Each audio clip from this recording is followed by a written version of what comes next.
নমস্কার বন্ধুরা, সকলকে আমার চ্যানেলে স্বাগত। আগামী 15, 16 এবং 17 জুন পশ্চিমবঙ্গ রাজ্য সরকারের তরফ থেকে যে জনকল্যাণ শিবিরের আয়োজন করা হয়েছে, সেই শিবিরে অন্নপূর্ণা যোজনা সংক্রান্ত যারা যারা আবেদন করতে চান, সেই আবেদনে অর্থাৎ অন্নপূর্ণা যোজনাতে আবেদন করার জন্য কারা কারা যোগ্য হবেন, কাদের কিভাবে ভেরিফিকেশন করা হবে, কি কি ডকুমেন্টস নিয়ে যেতে হবে এবং কিভাবে আপনি আবেদন করবেন, সেই সংক্রান্ত একটি ক্লিয়ার গাইডলাইন বা ক্লিয়ার নোটিশ এখানে পশ্চিমবঙ্গ রাজ্য সরকারের তরফ থেকে জারি করা হয়েছে। চলুন সেই নোটিশে কি বলা হয়েছে আমরা দেখে নিই। দেখুন, এই নোটিশটি জারি করা হয়েছে government of West Bengal, department of women and child development and social welfare. দেখুন, এখানে বলা হয়েছে standard operating procedure Annapurna Yojana, অর্থাৎ অন্নপূর্ণা যোজনা সংক্রান্ত স্ট্যান্ডার্ড অপারেটিং প্রসিডিওর বা এসওপি এখানে জারি করা হয়েছে।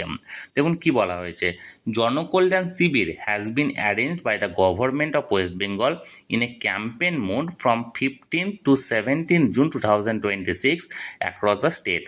অর্থাৎ 15 থেকে 17 জুন অর্থাৎ 3 দিন জনকল্যাণ শিবির এখানে একটা ক্যাম্পেন মোড আয়োজন করা হয়েছে পশ্চিমবঙ্গ রাজ্য সরকারের তরফ থেকে সমগ্র রাজ্য জুড়ে।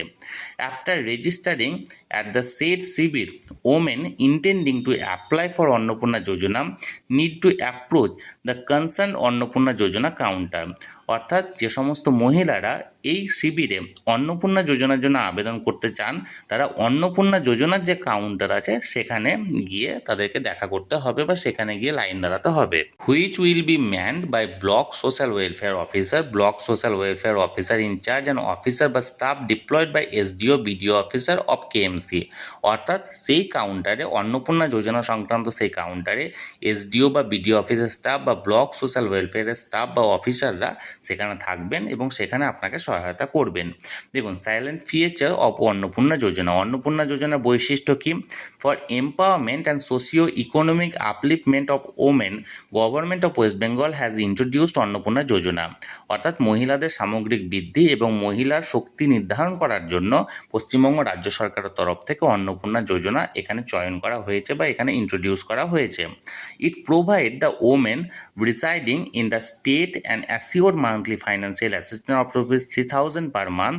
অর্থাৎ এই যোজনার মাধ্যমে পশ্চিমবঙ্গে বসবাসকারী সমস্ত মহিলাদেরকে প্রতি মাসে মাসে 3000 টাকা সহায়তা করা হবে। For showing respect and recognition in the contribution of women in nourishing the society, this scheme has been named as Annapurna Yojana. This scheme is now being implemented throughout West Bengal। অর্থাৎ তারা সমাজে যেন মাথা উঁচু করে বাঁচতে পারে এবং এই স্কিমের নাম দেওয়া হয়েছে অন্নপূর্ণা যোজনা, যেটা পশ্চিমবঙ্গে এই মুহূর্তে ইমপ্লিমেন্ট করা হচ্ছে অর্থাৎ চালু করা হচ্ছে। Target beneficiaries and eligibility criteria, কারা কারা এখানে পাবেন অর্থাৎ কাদেরকে যোগ্য হিসাবে এখানে নির্ধারণ করা হচ্ছে।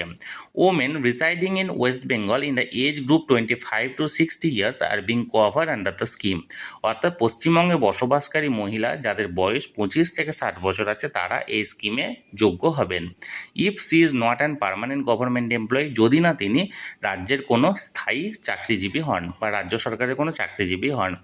নট পেইং ইনকাম ট্যাক্স, যদি না তিনি কোনো ইনকাম ট্যাক্স প্রদান করেন।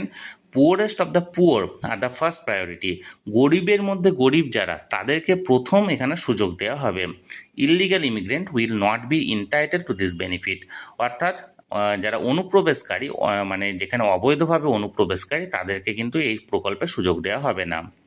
দেখুন, এলিজিবিলিটি ক্রাইটেরিয়া, এজ 25 থেকে 60 বছর on the date of application. যে ডেটে আপনি আবেদন করছেন সেই ডেট অনুযায়ী আপনার বয়স অন্তত 25 থেকে 60 বছরের মধ্যে হতে হবে। Residence must be a resident of West Bengal, আপনাকে অবশ্যই পশ্চিমবঙ্গের স্থায়ী বাসিন্দা হতে হবে।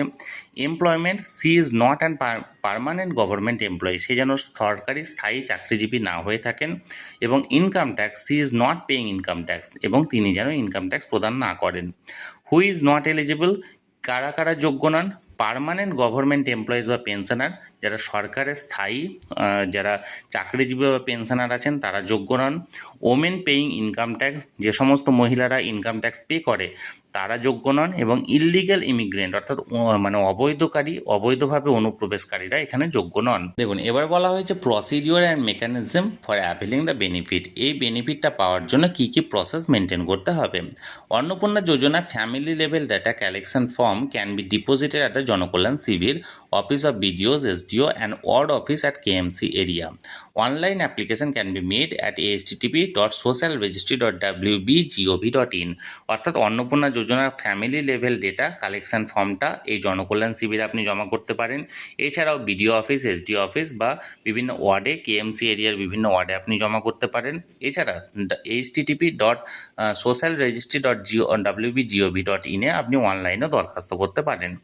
Epic details, Aadhaar number, contact number, ration card information on house, number of rooms, land size, 4-wheeler ইপিএনি, annual family income, religion, health insurance coverance, income, professional tax details, education and literacy status, CA বা SIR 2026 if applicable, other DBT benefits, information on disability in case of family having person with disability have to be furnished in the family level data collection form. এই ফর্মে কী কী তথ্য দিতে হবে? প্রথমত EPIC details অর্থাৎ voter কার্ডের details, Aadhaar number, contact number, mobile number, ration কার্ডের যাবতীয় তথ্য, তারপর বাড়ির যাবতীয় তথ্য, কটা রুম আছে না আছে, তারপরে জমির যে তথ্য, জমি আছে কি নেই বা কতটা আছে, 4-wheeler অর্থাৎ 4 চাকা গাড়ি আছে কি নেই, মানে বার্ষিকভাবে ফ্যামিলির ইনকাম কত, ধর্ম কি অর্থাৎ কোন ধর্মের আপনি আবেদন করছেন, আপনার হেলথ ইন্স্যুরেন্স আছে কি আছে না, আপনি যেটা ইনকাম বা প্রফেশনাল ট্যাক্স পে করেন কি করেন না, আপনি শিক্ষিত কি অশিক্ষিত, সিএ বা এসআইআর ক্ষেত্রে যদি প্রযোজ্য হয় সেক্ষেত্রে হবে। তাছাড়া ডিবিটি বেনিফিট আপনি আলাদা করে কোনো কিছু মানে পাচ্ছেন কি পাচ্ছেন না, আপনার যদি পরিবারে কোনো ডিসেবিলিটি কেস থাকে অর্থাৎ হ্যান্ডিক্যাপ পার্সন থাকে তার ডিসেবিলিটি তথ্য এখানে দিতে হবে। ম্যান্ডেটারি ডকুমেন্ট কী কী ডকুমেন্ট এখানে ম্যান্ডেটারি দিতেই হবে? এপিক, আধার এবং মোবাইল নাম্বার, অর্থাৎ ভোটার কার্ড, আধার কার্ড এবং মোবাইল নাম্বার আপনাকে দিতেই হবে। অর্থাৎ এই 3টে ডকুমেন্টস ছাড়া আপনি দরখাস্ত করতে পারবেন না। তাহলে বন্ধুরা, এখানে জনকল্যাণ শিবির যেটা 15 থেকে 17 জুন গোটা রাজ্য জুড়ে হতে চলেছে ব্লক লেভেলে, সেই জনকল্যাণ শিবিরে অন্নপূর্ণা যোজনার একটা স্পেশাল কাউন্টার করা হচ্ছে এবং সেই কাউন্টারে ব্লক লেভেল সমস্ত অর্থাৎ বিডিও লেভেলের সমস্ত আধিকারিকরা ওখানে উপস্থিত থাকবে এবং অন্নপূর্ণা যোজনা সংক্রান্ত ফর্ম এখানে নেওয়া বা জমা দেওয়া আপনার এখানে হবে। এখানে 3টি ডকুমেন্টস অবশ্যই দিতে হবে, এপিক কার্ড, আধার কার্ড এবং মোবাইল নাম্বার। এর পাশাপাশি যাবতীয় তথ্য দিয়ে আপনাকে ফর্ম সাবমিট করতে হবে। 25 থেকে 60 বছরের বয়স যদি আপনার হয়ে থাকে, আপনি যদি কোনো চাকরি না করে থাকেন এবং আপনি যদি কোনো ইনকাম ট্যাক্স পে না করে থাকেন তাহলে সকলে এখানে যোগ্য। তবে poorest of the poor are the first priority, অর্থাৎ গরিবের মধ্যে গরিব যারা আছেন তাদেরকে এক্ষেত্রে প্রথম অগ্রাধিকার দেওয়া হবে। তাহলে বন্ধুরা, যে অর্ডারটি জারি করা হয়েছিল সেটি সরাসরি আমি আপনাদের সামনে তুলে ধরলাম। আপনাদের যদি এই বিষয়ে কোনো প্রশ্ন থাকে অবশ্যই কমেন্ট করুন, আর ভিডিওটি ভালো লেগে থাকলে অবশ্যই একটি লাইক করুন এবং সকলের সঙ্গে শেয়ার করুন। আর সেই সাথে এই চ্যানেলে যদি প্রথমবার হয়ে থাকেন এই রকমের ইনফরমেটিভ ভিডিও আরও দেখার জন্য, যারা এখনও পর্যন্ত চ্যানেলটিকে সাবস্ক্রাইব করেননি তারা অবশ্যই চ্যানেলটিকে সাবস্ক্রাইব করে রাখুন। ধন্যবাদ, দেখা হচ্ছে পরের ভিডিওতে।